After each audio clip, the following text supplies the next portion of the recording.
اعوذ باللہ من الشیطان الرجیم بسم اللہ الرحمن الرحیم۔ سامعین و ناظرین کرام، السلام علیکم ورحمۃ اللہ وبرکاتہ۔ گزشتہ پروگرام میں بطور تمہید بیان کیا جا چکا ہے کہ سیدنا حضرت مرزا بشیر الدین محمود احمد خلیفۃ المسیح ثانی المصلح الموعود رضی اللہ تعالیٰ عنہ کی سال ہر سال کی درد بری دعاؤں، انتھک محنت اور حکمت عملی سے قیام پاکستان ممکن ہوا۔ یہ کہ آپ نے قائد اعظم محمد علی جناح اور مسلم لیگ کو ہر ممکن تعاون دیا اور ہر مشکل وقت میں ان کی مناسب رہنمائی فرمائی اور ان کے لیے مضبوط سہارا بنے رہے، اور آپ کی قیادت اور نگرانی میں جماعت احمدیہ نے قیام پاکستان کے لیے اپنے اوقات عزیز اور اموال و نفوس کی قربانیاں پیش کیں۔ قیام پاکستان کی تاریخ کے سلسلہ کو یاران وطن عزیز نے مسخ کر دیا ہے۔ تاریخ پاکستان پر لکھی جانے والی کتب میں سے نہ صرف اس حصہ تاریخ کو نکال دیا گیا ہے، بلکہ جماعت احمدیہ کے خلاف انتہائی گندا، گھنونا، من گھڑت اور جھوٹا پروپیگنڈا کیا جا رہا ہے۔ جماعت احمدیہ کو غدار قوم و ملت قرار دیا جا رہا ہے۔ اس گھنونے پروپیگنڈے سے نہ صرف یہ کہ افراد جماعت احمدیہ کی زندگیوں کو غیر محفوظ بنایا جا رہا ہے، بلکہ احمدیت کے بارے میں نفرت پیدا کی جا رہی ہے، جبکہ جماعت احمدیہ ایک الہی جماعت ہے۔ ان حالات میں یہ ضروری سمجھا گیا ہے کہ احباب جماعت احمدیہ کو تقویت دینے کے لیے قیام پاکستان کے سلسلہ میں جماعت احمدیہ، بالخصوص حضرت امام جماعت احمدیہ کے بنیادی کردار سے متعلق آگاہی دینے کی کوشش کی جائے۔ خاکسار بیان کرتا ہے کہ یہ پروگرام بھی پہلے پروگرام کی طرح بطور تمہید نمبر 2 کے ہے۔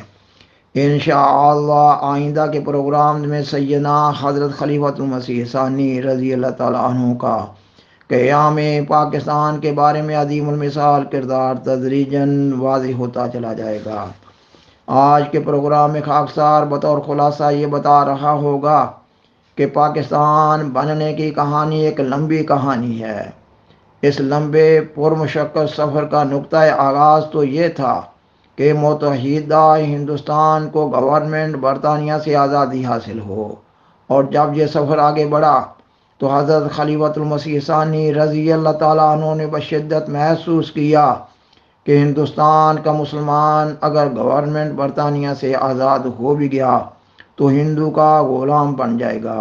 اس لیے آپ نے اپنے خطبات، خطابات، تقاریر اور تحریرات میں، مسلم لیگ کی میٹنگز اور اجلاس میں مسلمانوں کے حقوق کو تحفظ دینے کا سوال اٹھانا شروع کر دیا۔ اور پھر یہ سفر اور آگے بڑھا تو آپ نے اس وقت کے سیاسی حالات کی روشنی میں اس خدشہ کا اظہار کرنا شروع کر دیا کہ ہندوؤں میں ذات پات کا اس قدر اثر ہے کہ ان کے بعد ہم مذہب بھی اونچا درجہ کے ہندو کے بالمقابل غلاموں سے بدتر سمجھے جاتے ہیں۔ اور حقیقت یہ ہے کہ ہندوستان میں ہندو اکثریت میں ہیں۔ اس حالت میں مسلمانوں کا کیا حال ہوگا؟ اس تناظر میں ہندوستان کے سیاسی مسئلہ کا حل سوچا جانے لگا۔ تب ایک لمبے زمانے کے بعد یہ خیال ابھرا کہ ہندو اکثریت کی موجودگی میں مسلمانوں کو کبھی بھی سکھ کا سانس لینا نصیب نہ ہوگا۔ سامعین و ناظرین کرام، پاکستان متحدہ ہندوستان کی تقسیم کے نتیجہ میں عمارت وجود میں آیا اور ہندوستان سلطنت برطانیہ کے زیر تسلط تھا۔ ہندوستان نے برطانیہ سے آزادی حاصل کی تھی، اس لیے بہتر معلوم ہوتا ہے کہ ہندوستان کی آزادی کا پس منظر بالاختصار بیان کر دیا جائے۔ تاریخ احمدیت جلد 4 کے صفحہ 156 اور 157 پر ہے۔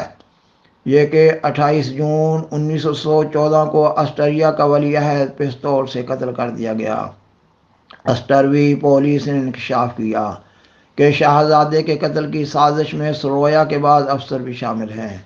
اس پر آسٹریا نے الٹیمیٹم کے بعد 28 جولائی 1914 کو سرویا پر چڑھائی کر دی۔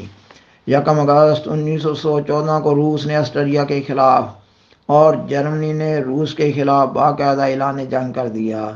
4 اگست 1914 کو برطانیہ جرمنی کے خلاف میدان جنگ میں کود پڑا اور 29 اکتوبر 1914 کو ترکی نے جرمنی کے حلیف بن کر روس، برطانیہ اور فرانس کے خلاف جنگ کا اعلان کر دیا۔ 1918 میں امریکن بھی جرمنوں سے نبرد آزما ہو گئے۔ 4 نومبر 1918 کو جرمنی میں حکومتی انقلاب برپا ہو گیا اور قیصر ولیم بھاگ کر ہالینڈ چلا گیا۔ جرمنی کی نئی حکومت نے ہتھیار ڈال دیے اور جرمنی کے نمائندوں نے 11 نومبر 1918 کو دن کے 11 بجے مارشل فاش کی ریل گاڑی کے ڈبہ میں عارضی صلح کی شرطوں پر دستخط کر دیے۔ اس طرح 4 سال کی خونریز اور تباہ کن جنگ بند ہوگی، جس کے نتیجہ میں 1 کروڑ کے قریب آدمی ہلاک اور اتنے ہی مجروح ہو چکے تھے۔ خاکسار بیان کرتا ہے کہ جنگ عظیم اول میں حکومت برطانیہ نے ہندوستانیوں سے وعدہ کیا تھا کہ اگر انہوں نے حکومت کو امداد پہنچائی تو انہیں زیادہ سے زیادہ مراد کا مستحق سمجھا جائے گا۔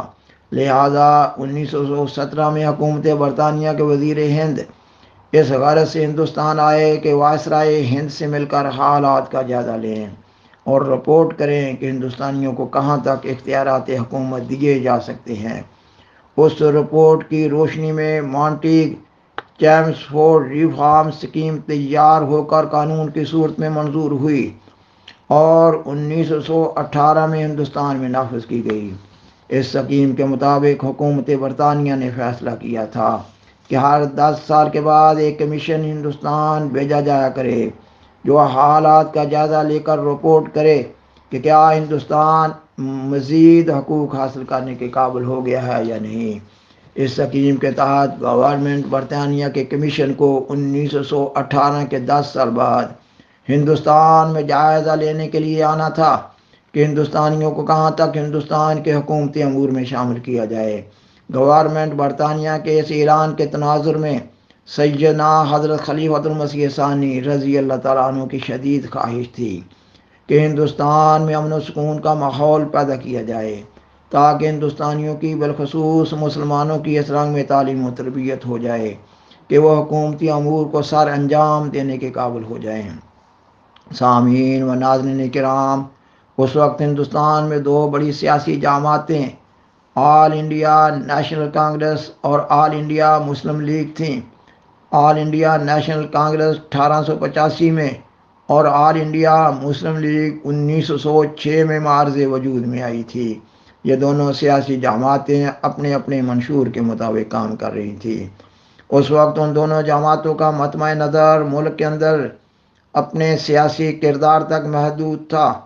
1918 میں گورنمنٹ برطانیہ کے مانٹیگ چیمسفورڈ ریفارم اسکیم کے بطور قانون نافذ ہو جانے کے بعد ہندوستان کی سیاسی جماعتوں میں بھی ایک نئی حرکت پیدا ہونی شروع ہوئی۔ ان دنوں ہندوستان میں وقتاً فوقتاً ہندو مسلم فسادات پھوٹتے رہتے تھے۔ کیونکہ ہندو مسلمانوں کے بالمقابل بھاری اکثریت میں تھے، اس لیے عام طور پر فسادات کی ابتدا ہندوؤں کی طرف سے ہوتی تھی۔ سیدنا حضرت خلیفۃ المسیح ثانی رضی اللہ تعالیٰ عنہ ایک مذہبی جماعت کے روحانی پیشوا ہونے کے ناطے سے براہ راست سیاست میں دخل نہ دیتے تھے اور نہ ہی آپ کی طرف سے جماعت احمدیہ کو من حیث الجماعت سیاست میں دخل دینے کی اجازت تھی، مگر آپ خلیفۃ المسیح ہونے کے ناطے سے دنیا کو قرآن مجید کی تعالیم سے آگاہی دینا اپنا فرض سمجھتے تھے۔ اس لیے آپ ہندو مسلم فسادات کے واقعات کے نتیجہ میں ہونے والے نقصانات پر انتہائی دکھ اور صدمہ محسوس کرتے تھے اور اپنے خطبات اور تحریرات میں مسلم و غیر مسلم زعماء اور ہندوستانیوں کو توجہ دلاتے رہتے تھے کہ ایسے واقعات نہیں ہونے چاہیے اور یہ کہ ہر انسان کو اپنے ہر قول و فعل کا اللہ تعالیٰ کے حضور جواب دینا ہے۔ مانٹیگ چیمسفورڈ ریفارم اسکیم کے بطور قانون نافذ ہو جانے کے بعد آپ کی یہ شدید خواہش تھی کہ مستقبل میں نہ تو ہندوستان میں ماضی کی طرح فسادات ہوں اور نہ ہی ہندوستان کے شہری حکومت وقت کے خلاف کوئی ایجیٹیشن یا ہڑتال کر رہے ہوں، اور یہ کہ ہر انسان یا جماعت کو اپنے معاملات باہم گفت و شنید سے طے کرنے چاہیے۔ تاریخ احمدیت میں آپ کے مانٹیگ چیمسفورڈ ریفارم سکیم سے پہلے کے اور بعد کے ہندو مسلم اتحاد کے عظیم المثال کردار کو بطور خاص نوٹ کیا گیا ہے۔ آپ کے مد نظر آپ کے ہندو مسلم اتحاد کے لیے محنت کرنے کے دو بڑے فائدے تھے۔ ایک یہ کہ ہندو مسلم فسادات کے نتیجہ میں جانی و مالی نقصان نہ ہو، اور دوسرے یہ کہ ملک کی فضا پر امن رہے تاکہ گورنمنٹ برطانیہ ہندوستانیوں کو حکومتی امور میں حصہ لینے کے اہل سمجھنے لگ جائے۔ سامعین و ناظرین کرام، یہ مضمون ابھی جاری ہے۔ اگلے پروگرام میں آپ کے ہندو مسلم اتحاد کی اور شہریوں کو امن و آشتی تعلیم دینے کی کوششوں کا ذکر کیا جا رہا ہوگا انشاءاللہ تعالی۔ بالآخر درخواست ہے کہ برائے مہربانی اس پروگرام کو دوسروں سے شیئر کریں اور عذرائے کرم میں اس چینل کو سبسکرائب کریں۔ جزاکم اللہ تعالی احسن الجزا، وآخر دعوانا ان الحمدللہ رب العالمین، والسلام علیکم ورحمۃ اللہ وبرکاتہ۔ شکریہ۔